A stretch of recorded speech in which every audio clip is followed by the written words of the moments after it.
नमस्कार सभी को। ये हमारी 3 एक्सिस CNC राउटर मशीन है जिसका नाम है वुडपेकर और ये है हमारे तरंग प्रौद्योगिकी की तरफ से। और इसमें आप देख सकते हो, सबसे पहले मैं हमारा पैनल इंट्रोड्यूस कर रहा हूँ।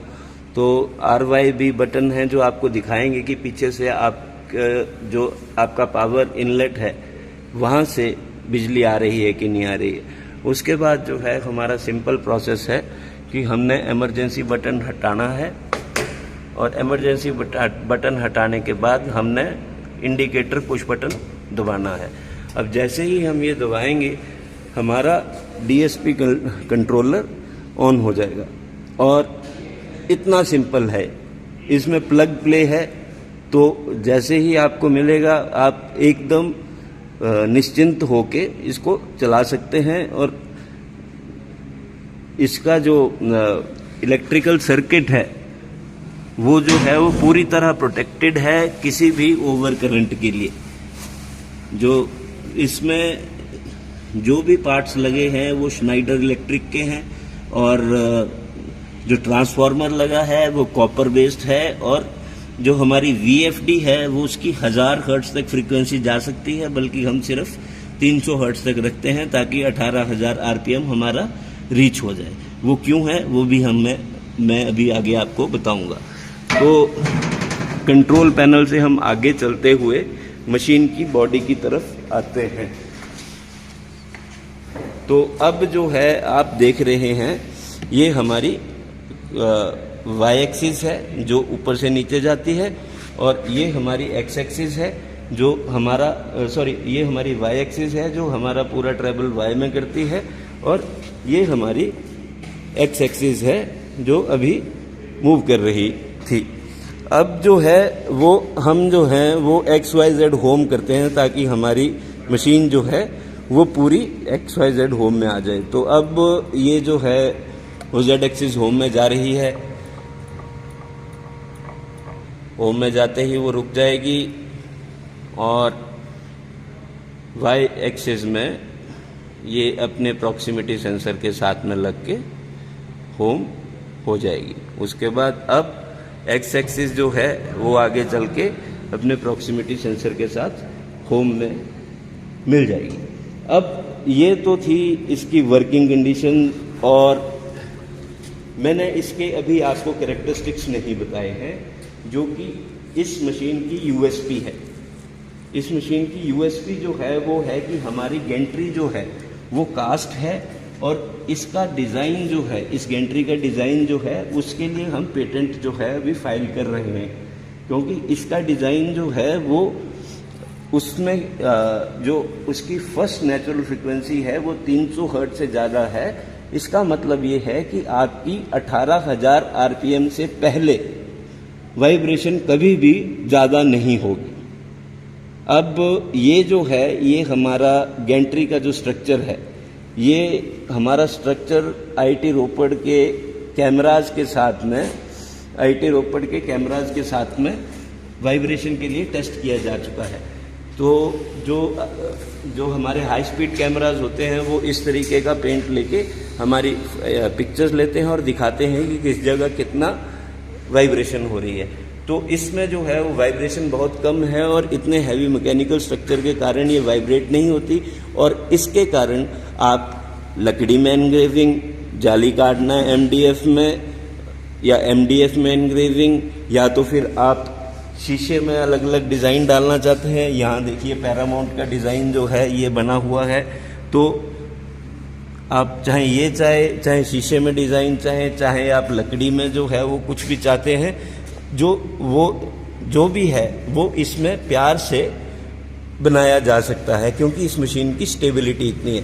बाकी सेकंड चीज़ ये है कि बाकी सारी मशीनें जो है उनकी सरफेस फिनिश जरा अच्छी होती है, बट सैंड पेपर के साथ में बाद लोग लग के जो है वो इसको साफ करते हैं।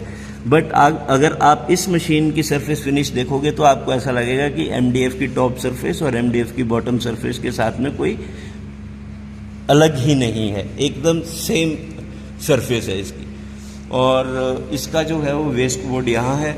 हमने अभी जो है वो मार्बल भी ट्राई किया है, तो मार्बल भी ये मशीन अच्छी तरीके से कर लेती है। और जब ये मशीन क्या बोलते कोई लेगा तो हम उसको 5 दिन की ट्रेनिंग देंगे, और साथ में हम उसको देंगे पूरा का पूरा एक छोटा सा टूल सेट और सारी ट्रेनिंग, जिसमें वो हर किसी मटेरियल में पैरामीटर डालना सीख सके, ताकि वो सक्सेसफुल ये सारी की सारी, चाहे लकड़ी हो, चाहे शीशा हो, चाहे मार्बल हो, ये सारी एचिंग एनग्रेविंग दोनों कर सकते हैं। और साथ में शीशे की तो जाली कट नहीं सकती, बट एक्रिलिक की जाली कट सकती है, इसकी जाली कट सकती है, MDF की वुड की जाली कट सकती है। तो ये जो है वो कुछ हमारे एग्जाम्पल्स हैं। और साथ में अब 8x4 की मशीन है, तो इसकी लेंथ का एक एग्जाम्पल लेना पड़ना था। तो वो जो हमने मशीन किया वो 8 फुट का एक लंबा ट्रायल जो है वो आज किया था। और इसमें आप देखिए, इसमें जो है वो कंटिन्यूसली मशीन जो है वो अच्छा एनग्रेव कर सकती है। हमने एक दरवाज़ा भी पहले बनाया था, पर वो हमने सरफेस फिनिश टेस्टिंग के लिए दे दिया था, ताकि हमें पता लग सके कि उसकी RA वैल्यू कितनी है। अब जितनी ज़्यादा RA वैल्यू होगी, उसके बेस के ऊपर आपको पता लगता है कि मशीन की स्टेबिलिटी कितनी है। अब RA वैल्यू जब हमने चेक की तो RA वैल्यू बहुत ज़्यादा अच्छी थी, उसके कारण हमें पता लग रहा है कि हमारी मशीन की स्टेबिलिटी बहुत अच्छी है, और जो आप डिज़ाइन देंगे वो उतना ही क्लोजली फॉलो होगा। अब बात ये आती है कि मैं काफ़ी देर से ये बोल रहा हूँ कि इसकी स्टेबिलिटी बहुत अच्छी है, और मैंने सिर्फ आपको ये बताया कि ये गैंट्री है जो सब कुछ जो है वो कर रही है। बट गैंट्री जो है वो भारी होती है थोड़ी, 250 किलो की। तो जो गैंट्री है उसको संभालना बहुत जो है वो ये काम है, मुश्किल काम है। तो जब हम इसको संभाल रहे हैं, तो बाकी मशीनों में तो सिंगल लीनियर गाइड होती है और 2 ब्लॉक होते हैं जिसके ऊपर आपकी सारी गैंट्री चल रही होती है। MS का स्ट्रक्चर होता है, MS बहुत ज़्यादा वाइब्रेट करती है, ठीक है। तो उसके पास ढंग से चलने के लिए स्ट्रक्चर भी नहीं है, साथ में वो मटेरियल भी अप्रोप्रिएट नहीं है, उसका बनना भी नहीं चाहिए। तो जो असली टेक्निक है, जिसमें इवन तक हवाई जहाज़ के इंजन भी मिल होते हैं, वो सारा गैंट्री के बेस के ऊपर ही चलता है, और गैंट्री ऐसे ही बनाई जाती है। और इस गैंट्री को चलाने के लिए मेरे को यहाँ 2 लीनियर गाइड्स लगानी पड़ी, और उसके साथ में यहाँ एक्स्ट्रा पिलर लगाने पड़े, ताकि ड्राइव सिस्टम को प्रॉपर एंड कंडीशंस मिले। अब जब वो सारा पूरा हो गया, तो इस मशीन में हमने यहाँ 4 और वहाँ 4, 8 लीनियर ब्लॉक्स लगाए हैं, जिसके कारण इसकी और भी ज़्यादा वाइब्रेशन कम है। X एक्सिस जो चलती है हमारी, वो चलती है हमारी इस गियर बॉक्स से। अब इस गियर बॉक्स की रिडक्शन जो है वो काफ़ी ज़्यादा है, उसके कारण इस मोटर की टॉर्क बहुत है। तो आप हाई स्पीड्स पे भी चला सकते हो, लो स्पीड्स पे भी चला सकते हो। और एक्सेलरेशन, डी एक्सेलरेशन जो है हमारे DSP कंट्रोलर में मौजूद है, तो उसके कारण जो है वो इतनी बड़ी गैंट्री में भी आपको झटका नहीं लगेगा, शुरू में भी नहीं और अंत होते हुए भी नहीं। अब ये जो है वो सारा का सारा इस रैक एंड पिनियन से चल रहा है। ये जो इसका पिनियन है, इसको हमारी पुली जो है वो ये करती है, रोटेट करती है, और ये सारा का सारा हमारा चलता है। हमारी वाई एक्सिस भी रैक एंड पिनियन से ही है, और ये रेडोविच के जो हैं वो रैक और पिनियन है, और ये बहुत ज़्यादा एक्यूरेट है, और इसका बैकलैश जो है वो कंपनसेटेड है। तो आपकी जो भी डायमेंशनल कंट्रोल है वो ख़राब नहीं होगा। तीसरी चीज़ जो है वो हमारी Z एक्सिस है। जो हमारी Z एक्सिस है उसमें जो है वो 25 mm का सिंगल स्टार्ट बॉल स्क्रू लगा है और बॉल नट लगा है, और इस मोटर की जो माइक्रो स्टेपिंग है वो 32,000 के आसपास है। तो उस माइक्रो स्टेपिंग के कारण हम जो है वो इस स्पिंडल के टूल को बहुत ज़्यादा एक्यूरेटली कंट्रोल कर सकते हैं। अगर हमें कोई बहुत ज़्यादा हार्ड मटेरियल मिलता है, अब मेरे को कोई बहुत ज़्यादा हार्ड मटेरियल मिलता है, तो उसको ग्राइंड करने के लिए मेरे को डेप्थ ऑफ कट कम डालना पड़ेगा। तो इसमें जितना भी हार्ड मटेरियल मिले वो डेप्थ ऑफ कट ये इतनी कम कर सकता है, इतनी इसमें प्रिसीजन है कि आपका वर्क पीस कभी नहीं टूटेगा अगर आपके प्रोसेस पैरामीटर्स सही हैं। अब हम आखिरी चीज़ के ऊपर आते हैं कि ये जो है, ये मशीन जो मैं आपको पूरी की पूरी जो है वो एक तरह से इसलिए दिखा रहा हूँ, अभी इसमें बेलो कवर्स भी लगे हैं पर मेरे को निकालने पड़े ताकि मैं आपको सच में बता सकूं कि इस मशीन में यूएसपी क्या है, इस मशीन में ऐसा क्या है जो बाकी मशीनों में नहीं है।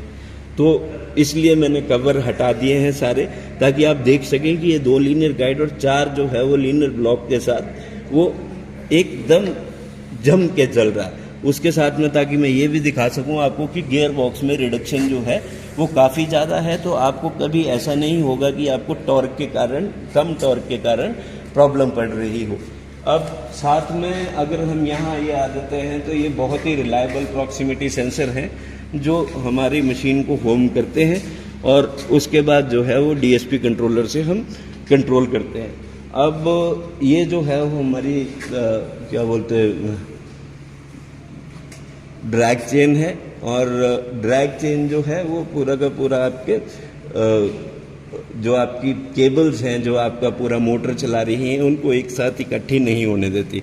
अब लास्ट में जब आपको मैं सब कुछ बता चुका हूं तो मैं एक आखिरी चीज़ और बताना चाहता हूं कि ये जो गेंट्री है, ये जो है ये यूनिक डिज़ाइन है जो कि मेरी पीएचडी से रिलेटेड है। इसमें जो है वो स्टिफनर्स इस तरीके से दिए हुए हैं ताकि उन स्टिफनर्स की बहुत हाई एफिशिएंसी हो, और इतनी एफिशिएंसी हो कि वो 18,000 आरपीएम तक पहली रेजोनेंस ना आ सके। तो जैसे हमारा थ्योरेटिकल जो डिज़ाइन है उसमें इसकी 326 नेचुरल फ्रीक्वेंसी है, और 326 नेचुरल फ्रीक्वेंसी का मतलब कि 18,000 आरपीएम तक आपकी मशीन जो है वो ऐसी वाइब्रेट नहीं होगी ताकि कि वो गलत सरफेस फिनिश दे। अब यहाँ देखने का ये जो गेंट्री है वो देखने में भी सुंदर लगती है। अब ये जो काले जो धब्बे हैं ये बेसिकली एक होता है डिजिटल इमेज कोरिलेशन कैमरास, तो आईआईटी रोपड़ से वो लाके इसमें टेस्ट किया गया कल, और इसमें जो है वो वाइब्रेशन लेवल निकाला गया है जो कि इसमें हर एक का जो टेस्ट का रिज़ल्ट है वो मैनुअल में लिखा हुआ। तो उससे टेस्ट करके ये मशीन जो है उसके इसके एक्चुअली कंट्रोल कितना है और इसकी वाइब्रेशन कितनी है, सरफेस फिनिश कितनी अच्छी आ सकती है, वो सारा कुछ मैनुअल में हमने बताया है।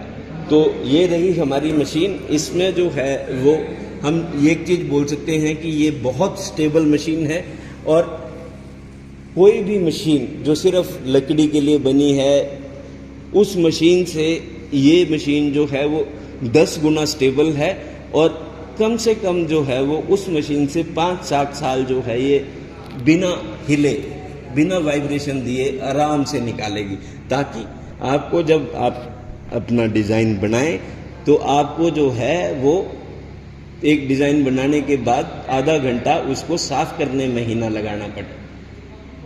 धन्यवाद दोस्तों।